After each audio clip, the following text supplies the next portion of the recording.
स्वागत है आपका अपने चैनल द एक स्टडी एजुकेशनल चैनल में।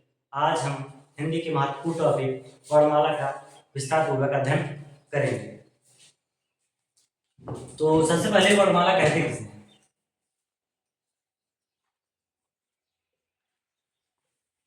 वर्णमाला कहते किसे हैं? तो वर्णों के व्यवस्थित क्रम को क्या कहते हैं?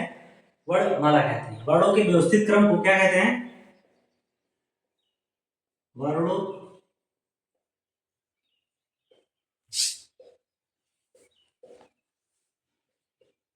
क्रम को क्या कहते हैं?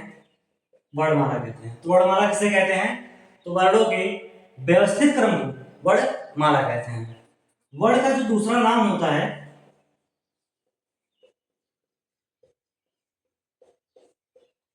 वर्ण को हम और किस नाम से जानते हैं? तो वर्ण को हम दूसरे नामों से अक्षर के नाम से भी क्या कहते हैं? जानते हैं। तो वर्ण का दूसरा नाम क्या है? अक्षर है। अक्षर या वर्ण हम कुछ भी कह सकते हैं। वर्णों के व्यवस्थित क्रम को क्या कहते हैं? वर्णमाला कहते हैं। और वर्ण का जो दूसरा नाम होता है उसे क्या कहते हैं? अक्षर कहते हैं। अब आता है भाषा की सबसे छोटी इकाई।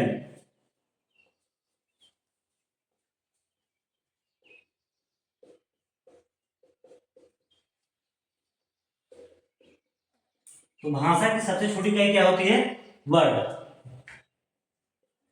वर्ड या अक्षर भी हम कह सकते हैं, क्योंकि वर्ड का दूसरा नाम क्या है? अक्षर है। अब इसके बाद आता है कि भाषा की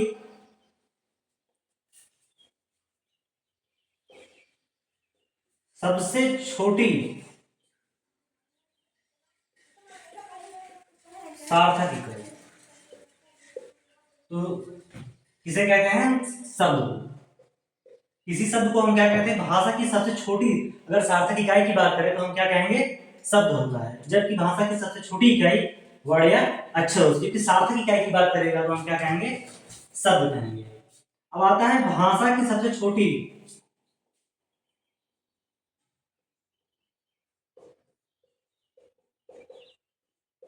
मौखिक इकाई।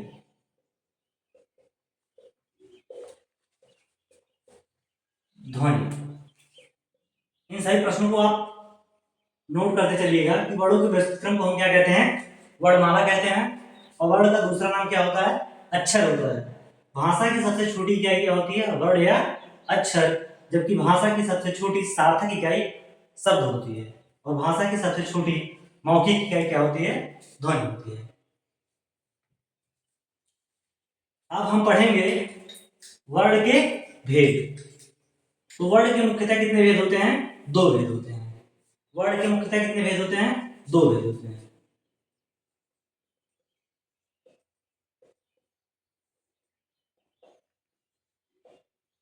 स्वर और दूसरा व्यंजन। अब हम स्वर और व्यंजन को जान लेते हैं। स्वर किसे कहते हैं? ऐसे वर्ड जो स्वतंत्र अवस्था में बोले जाते हैं या स्वतंत्र रूप से बोले जाते हैं। ऐसे वर्ड या ऐसे स्वर जिन्हें हम क्या करते हैं? स्वतंत्र रूप से बोल सकते हैं, क्या कहलाते हैं? स्वर कहलाते हैं। तो स्वर किसे कहते हैं?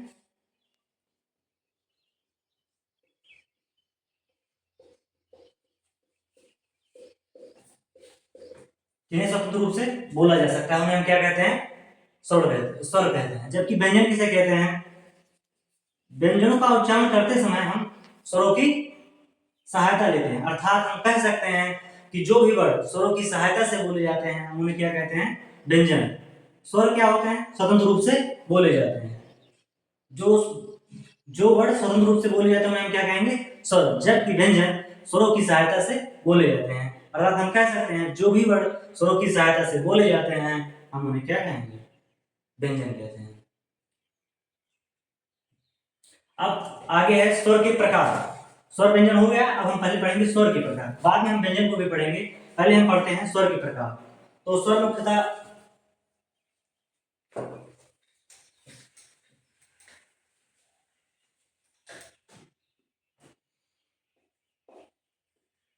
स्वर कितने प्रकार के होते हैं? तीन।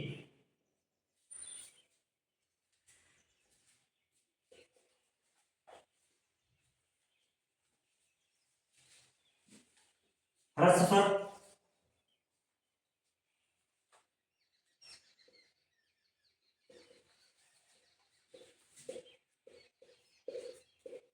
क्लुप्त स्वर।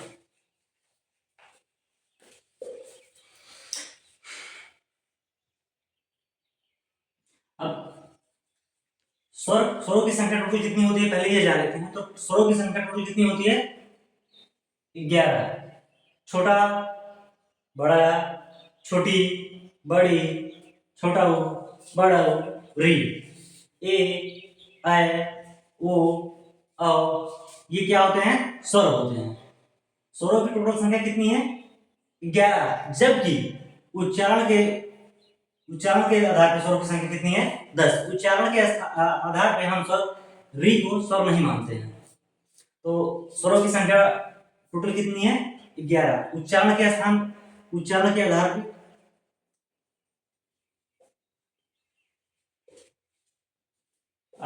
पर स्वरों की संख्या कितनी है? 10। जबकि स्वरों की टोटल संख्या क्या है? 11। जबकि अगर उच्चारण के आधार पर पूछेगा स्वरों की संख्या तो हम क्या कहेंगे? 10। अब स्वर आपको पता ही कौन कौन से हैं? छोटा, बड़ा, छोटी, बड़ी, छोटा ऊ, बड़ा ऊ, री, ए, ऐ, ओ, औ। ये क्या होते हैं? 11 स्वर होते हैं। जबकि अंक, आहा जो क्या होते हैं? अयोगवाह स्वर होते हैं। अयोगवाह स्वर। अंक को हम कहते हैं अनुस्वार। अनुस्वार हम किसे कहते हैं? अंक को। जबकि आहा को हम क्या कहेंगे? विसर्ग। तो अयोगवाह स्वर कौन से हैं? अंक, आहा, अनुस्वार मतलब अंगूर वाला अंगा, और विसर्ग मतलब आहा। अब हम पढ़ेंगे कि स्वर कितने प्रकार के होते हैं। तो हर्ष, दीर्घ, प्लुत। हर्ष के अंतर्गत कौन कौन से स्वर आते हैं?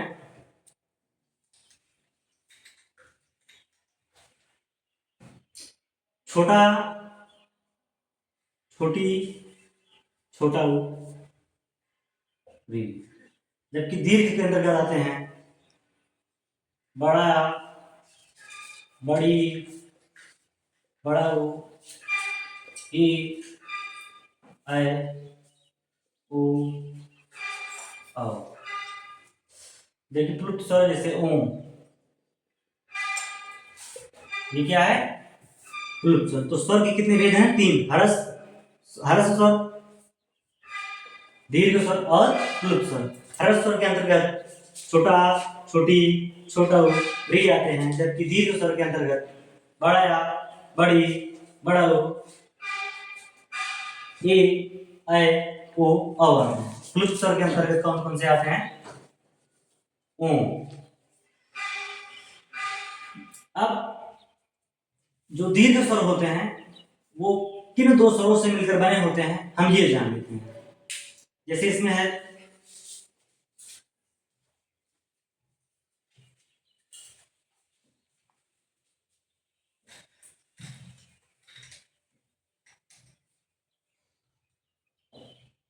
तो जिह्वा के आधार पर स्वर के प्रकार। तो जिह्वा के आधार पे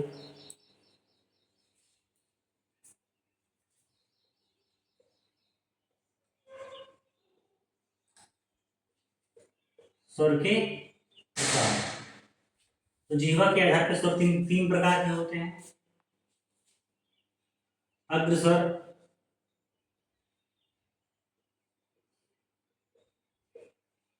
मध्य स्वर और पश्च स्वर। मध्य स्वर के अंतर्गत छोटा आता है, जबकि अग्र स्वर के अंतर्गत छोटी, बड़ी, ए, ऐ। तो अग्र स्वर के अंतर्गत क्या क्या आते हैं? छोटी, बड़ी, ए, ऐ। जबकि मध्य स्वर के अंतर्गत छोटा आता है। बाकी जितने भी स्वर बचते हैं वो किन के अंतर्गत आते हैं? पश्च स्वर के अंतर्गत आते हैं। यदि हम अग्र स्वर, जिह्वा के आधार पे अग्र स्वर और मध्य स्वर को याद कर लेते हैं तो जितने भी बचे शब्द होते हैं हम क्यों लेके याद रखते हैं? पश्च स्वर के अंतर्गत रख देते हैं। तो क्या क्या बच रहा है? छोटा यहाँ मध्य स्वर में हो ही गया है तो बचा है बड़ा है। छोटी, बड़ी हो ही गया है तो यहाँ पर आ जाएगा छोटा ऊ, बड़ा ऊ।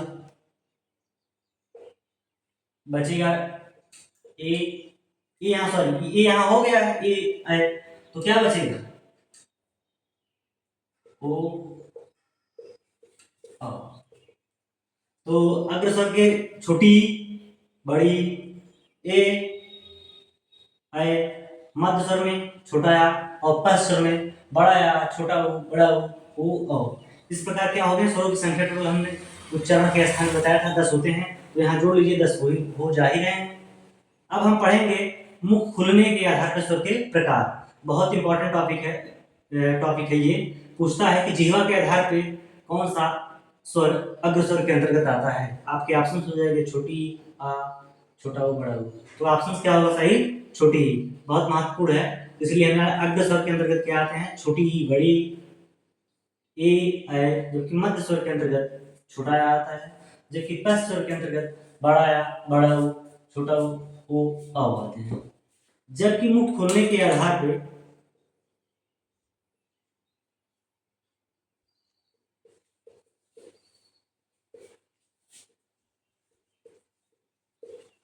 स्वर के प्रकार, तो मुख खुलने के आधार पर स्वर कितने प्रकार के होते हैं? 4 प्रकार के होते हैं।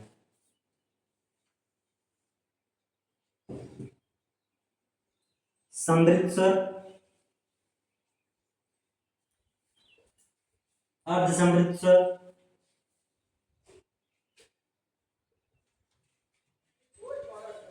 विपरीत स्वर, अर्ध विपरीत स्वर।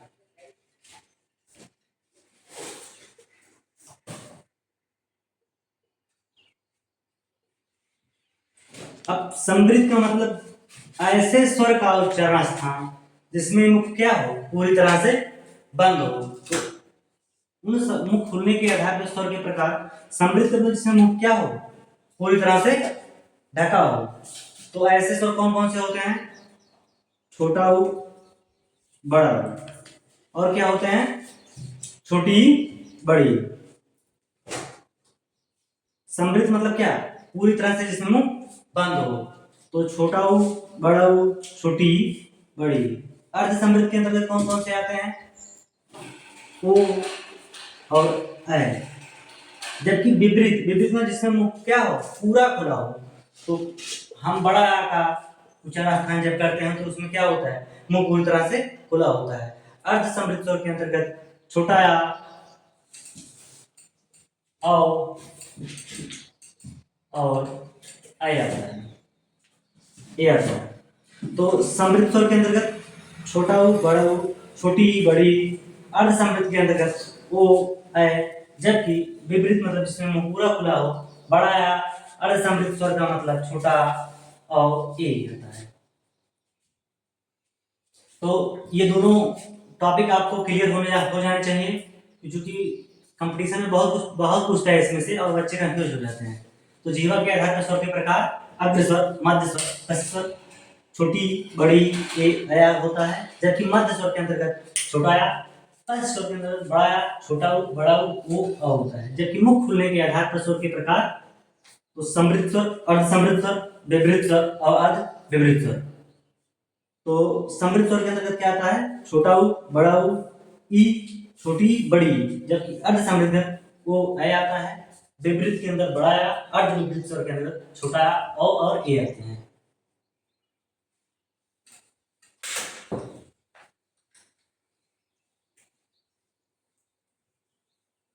अब हम पढ़ेंगे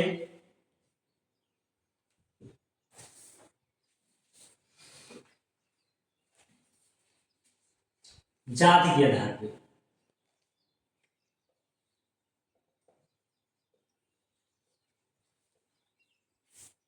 स्वर एक होता है सजाती स्वर,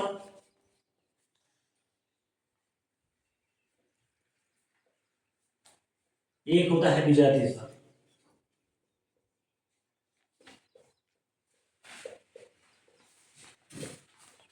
तो सजाती स्वर कौन से? ऐसे स्वर, सजाती स्वर कौन कौन से होते हैं?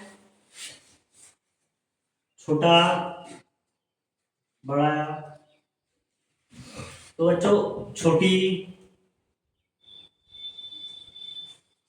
बड़ी, छोटा वो, बड़ा वो। जबकि विजातीय स्वर के अंतर्गत ए, ऐ, ओ, आ आते हैं। तो सजातीय स्वर कौन कौन से होते हैं? छोटा आ, बड़ा आ, छोटी, बड़ी, छोटा ऊ, बड़ा ऊ। जबकि विजातीय स्वर ए, ऐ, ओ, औ होते हैं। देखिए इसमें जो ए, ऐ, ओ, औ क्या है? विजातीय स्वर। जबकि सजातीय स्वर कौन कौन से हैं? छोटा आ, बड़ा आ, छोटी, बड़ी, छोटा ऊ, बड़ा ऊ। अब हम पढ़ेंगे व्यंजन। तो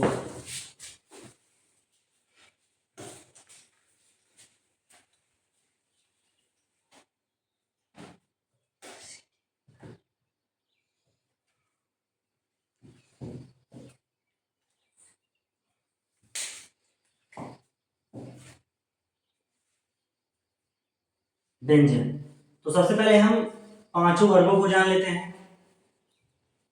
पांच वर्ग मतलब का वर्ग, इसमें आता है का, खा, गा, घा, अंगा। चा वर्ग, चा, छा, जा, झा, ञ। टा वर्ग,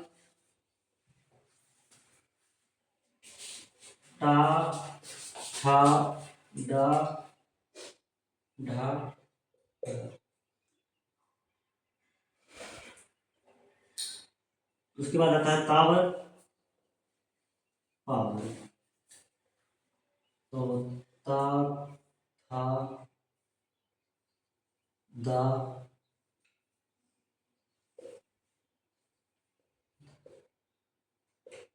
पा वर्ग, पा, फा, बा, भा, मा। तो व्यंजन के अंदर सबसे पहले पांचों स्वर का वर्ग, चा वर्ग, टा वर्ग, ता वर्ग और पा वर्ग। का वर्ग में का, खा, गा, घा, ना। चा वर्ग में चा, छा, जा, झा, ञ। टा वर्ग में टा, ठा, डा, डा, रा।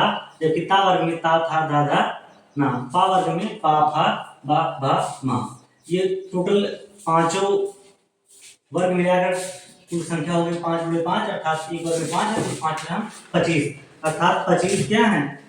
इन्हें हम क्या कहते हैं? स्पर्श व्यंजन भी कहते हैं। स्पर्श व्यंजनों की संख्या कितनी होती है? 25। इन्हें हम स्पर्श व्यंजन कहते हैं। तो स्पर्श व्यंजनों की संख्या कितनी होती है? 25। जबकि अंतस्थ व्यंजनों की संख्या, अंतस्थ व्यंजन कौन कौन से होते हैं? या, रा, ला, वा। अंतस्थ व्यंजन क्या होगा? या, रा, ला, वा। उसके बाद ऊष्म व्यंजन होता है।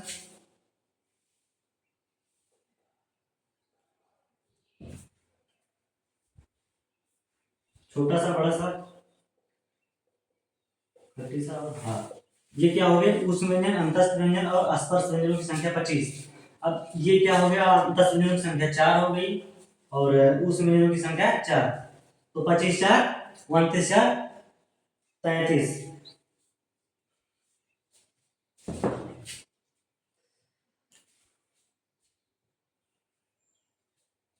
अब बचता है प्रकंपित व्यंजन।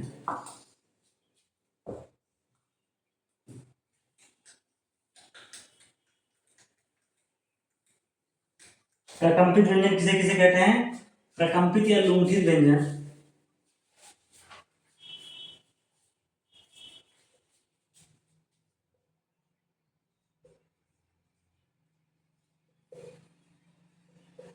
तो प्रकंपित या लुंठित व्यंजन किसे कहते हैं?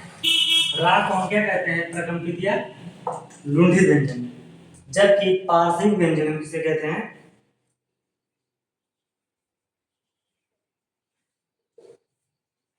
व्यंजन हम ला को कहते हैं। पार्श्विक व्यंजन हम किसे कहते हैं? ला। जबकि प्रकंपित या लुंठित व्यंजन किसे कहते हैं? हम रा को कहते हैं। ऊष्मीय व्यंजन या ऊष्म व्यंजन आपने आपको बताया कि खट्टी सा, छोटा सा, बड़ा सा, हा। जबकि अंतस्थ व्यंजन या, रा, ला, वा होते हैं। अब दोस्तों किसे किसे कहते हैं? या और वाव को हम क्या कहते हैं? अर्ध स्वर कहते हैं। अब व्यंजनों की संख्या कुल मिला कितनी हो गई थी? तो 25 क्या हो गए थे? स्पर्श व्यंजन, 4 अंतस्थ व्यंजन और 4 उष्ण व्यंजन, अर्थात टोटल मिलाकर व्यंजनों की संख्या कितनी हो गई थी? 33। और इसमें भी संयुक्त स्वर होते हैं। अब देखिए संयुक्त स्वर कौन कौन से होते हैं? संयुक्त व्यंजन, सॉरी, संयुक्त व्यंजन।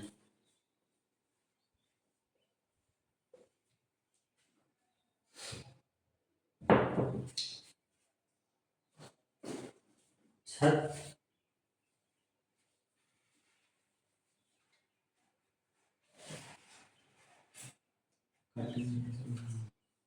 संयुक्त व्यंजनों की संख्या को टोटल कितनी होती है? 4। छ, त्र, ज्ञ,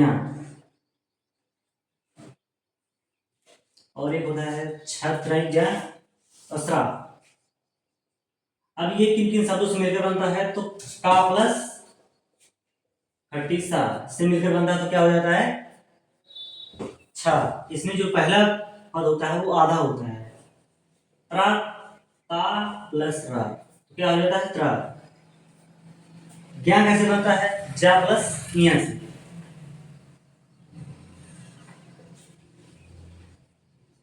पहला शब्द क्या होता है? हलंत लगा होता है। और सरा जो होता है सा, ये क्या होते हैं? संयुक्त व्यंजन। तो संयुक्त व्यंजनों की संख्या कितनी होती है? 4। छत्र, और स्रा, ये क्या होते हैं? संयुक्त व्यंजन। छात्र किन किन शब्दों से मिलकर बनता है? का और खट्टिसा से, त्र आधा का पूरा रा से, जबकि ज्ञ जो है आधा जा और इया से, जबकि स्रा जो है आधा सा और पूरा रा से मिलकर बनता है। इसी में होता है उच्छिष्ट व्यंजन।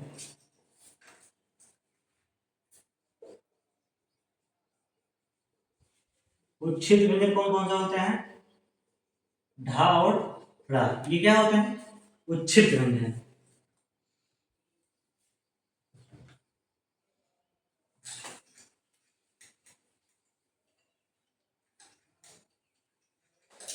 अब कल हम पढ़ेंगे प्राणवायु के आधार पर व्यंजन, अल्प प्राण और महाप्राण। इसी के साथ आज की क्लास खत्म होती है। अगली क्लास कल।